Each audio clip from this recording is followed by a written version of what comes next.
Lihat nih, Mah. Dia menyodorkan ponselnya padaku. Papa semakin bertambah gawat. Masa lelaki bisa hamil? Gimana kalau teman-temanku tahu kalau aku anak lelaki? Nggak mungkin aku pindah sekolah lagi.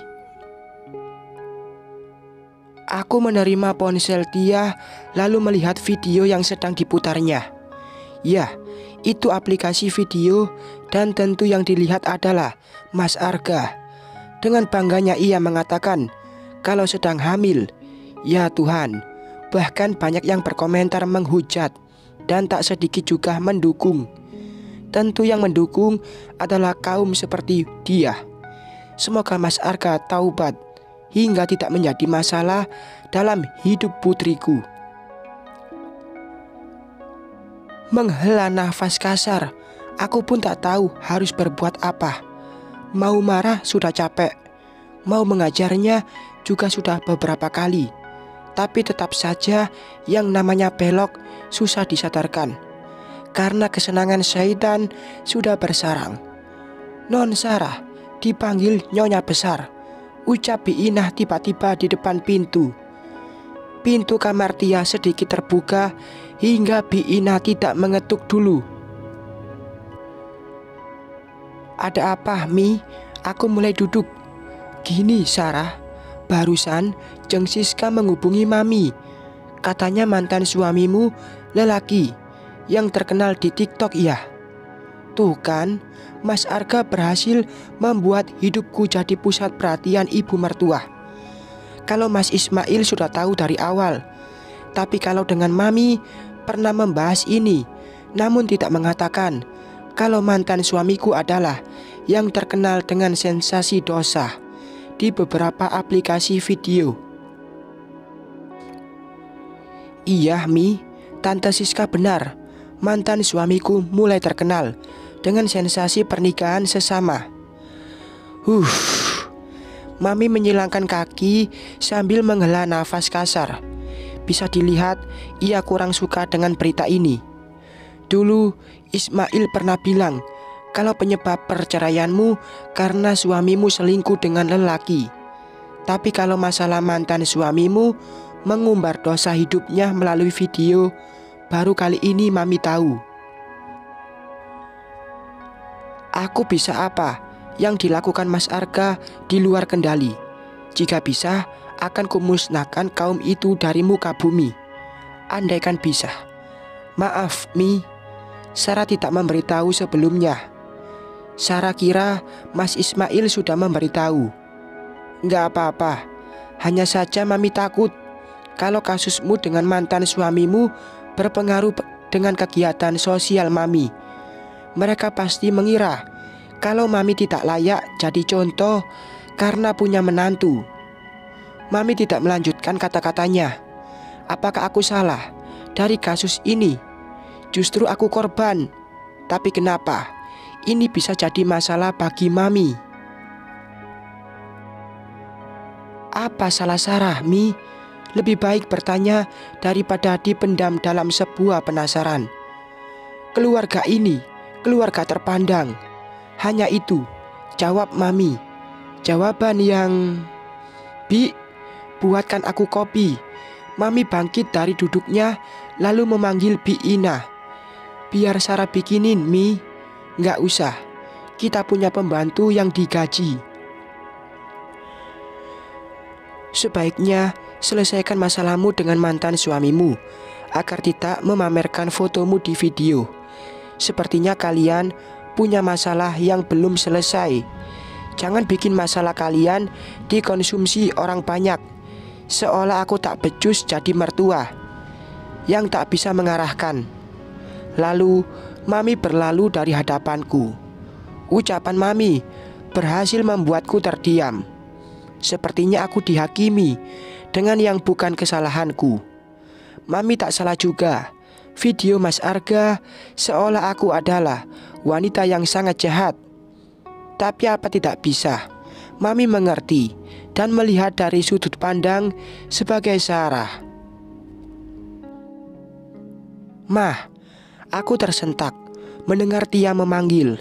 Ternyata ia sudah berada di sampingku dan mulai duduk. Loh, bukannya tadi di kamar mau belajar? Aku berusaha membuat raut wajah tampak biasa saja agar dia tidak melihat aku sedang terluka. Papa Ismail orangnya baik, pasti mau dengerin mama. Tadi kamu nguping. Ya, Ma.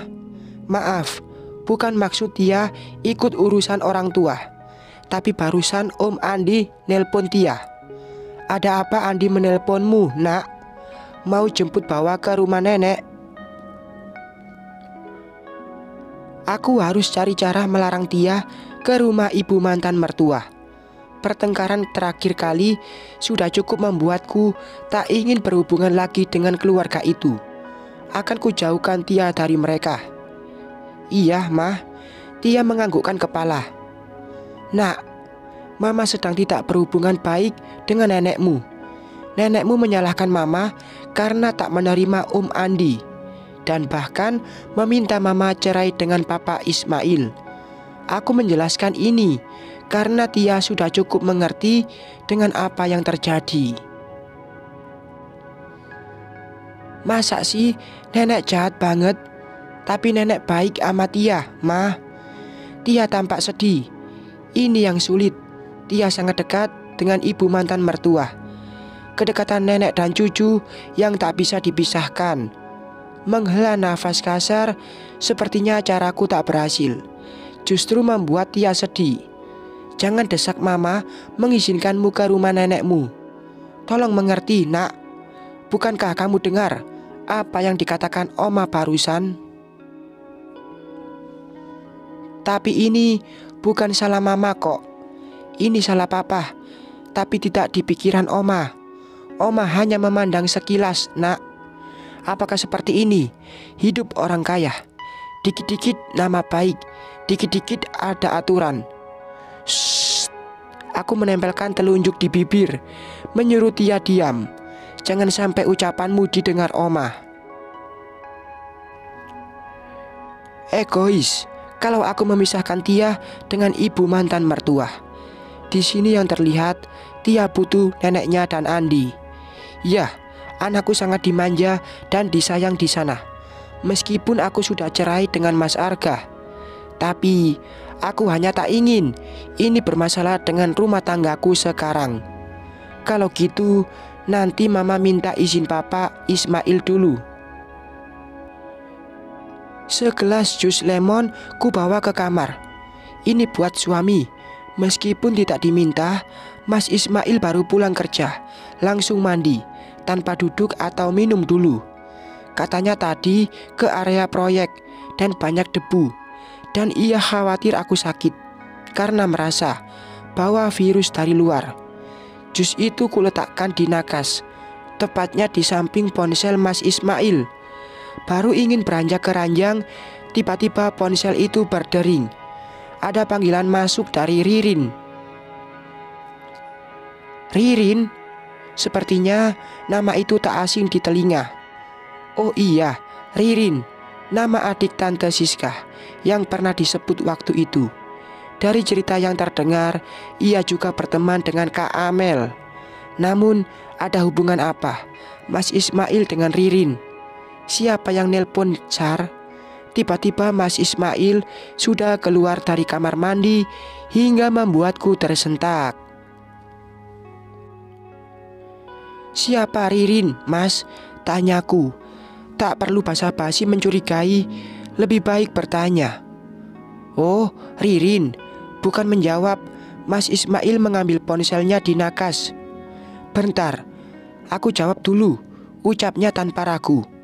Aku pun beranjak duduk di tepi ranjang. Halo, Rin? Oh, iya. Wah, maaf, aku lagi bersama istriku. Boleh, oke. Hanya itu ucapan Mas Ismail di ponsel. Lalu ponsel diletakkan kembali di nakas.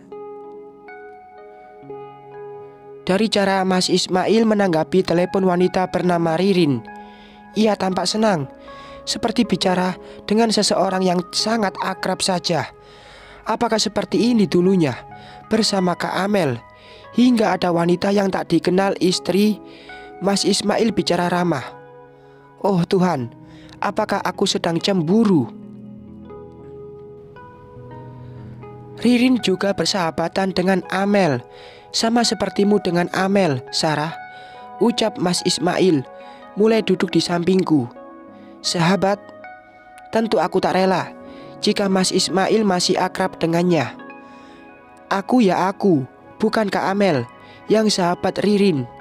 Berarti tak masalah kalau aku punya sahabat lelaki. Alis Mas Ismail langsung bertaut menatapku. Sudah lebih 10 tahun aku berumah tangga dengan Amel. Kami juga tidak punya anak, meskipun sudah berobat ke sana kemari. Pernah enggak Amel curhat aku selingkuh atau punya wanita lain? Enggak pernah Mas, jawabku. Memang begitu nyatanya. Justru Kak Amel sangat memuji Mas Ismail. Kalau aku mau, mungkin pilihan kala itu jatuh pada Ririn. Tapi kenyataannya, aku lebih memilih kamu, Sarah. Itu lantaran Kak Amel, Mas. Sepertinya kamu belum mengenal aku, Sarah. Amel meminta kamu penggantinya. Pasti ada sebab. Sudahlah, jangan ada curiga. Aku tak butuh banyak wanita. Satu saja sudah cukup, yaitu yang halal. Mas Ismail bangkit dari duduk, lalu melangkah menuju lemari. Ia mulai membuka lemari itu, mencari baju. Lagian, ia nelpon ada proyek pembangunan klinik, Sar. Ririn itu seorang dokter, sambung Mas Ismail. Baru aku tenang mendengar ucapannya barusan. Jadi hanya masalah proyek. Syukurlah. Dari duduk pun terlihat baju-baju Kak Amel di antara baju Mas Ismail. Tidak ada yang berubah. Bahkan tak ada rasa bersalah jika baju itu membuat aku seperti dianggap Kak Amel. Ya, ini firasatku yang berhasil menyiksa batin. Sebaiknya ku buang rasa curiga pada wanita bernama Ririn. Karena Mas Ismail bukan lelaki doyan selingkuh. Wajar kalau banyak wanita yang menginginkannya, karena ia lelaki kaya dan dermawan. Di sini aku merasa beruntung. Oh iya, Sar, tadi saat di kantor Mami nelpon. Arga bikin video memalukan ya? Oh, jadi Mami sudah bicara dengan Mas Ismail? Ya, Mas, sepertinya Mami merasa malu. Teringat wajah Mami menanggapi seperti tak suka tadi siang. Mas Ismail sudah berpakaian, lalu ia kembali duduk di sampingku. Sebaiknya hindari pertemuan Tia dengan Arga. Bukan maksud melarang, tapi untuk sementara agar Mami tak malu. Loh, kenapa Mami malu, Mas? Mas Ismail seperti sependapat dengan ibunya. Gini, Sar, ini hanya bentuk menjaga nama baik keluarga.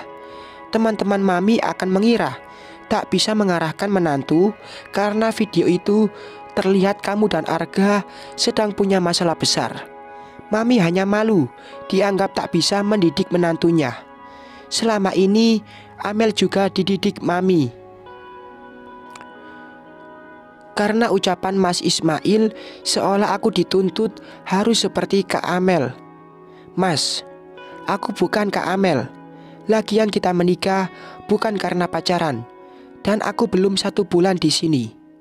Iya, aku ngerti. Itulah kenapa aku tak menuntut banyak. Hanya saja kalau ada masalah, selesaikan baik-baik. Ya, Mas. Tapi jika Tia menemui neneknya, apa salahnya? Aku nggak larang. Cuma jangan dalam waktu dekat ini, karena suasana sedang panas. Fotomu terlihat banyak orang, Sarah. Setelah tak ada video memalukan yang menyinggung kamu, silahkan lakukan yang terbaik buat Tia. Lagian, Mami sering diminta nasihat oleh teman-temannya tentang masalah mertua dan menantu, masalah anak dan ibu. Mungkin Mami hanya merasa tak enak, dibilang hanya menasehati saja yang bisa. Tapi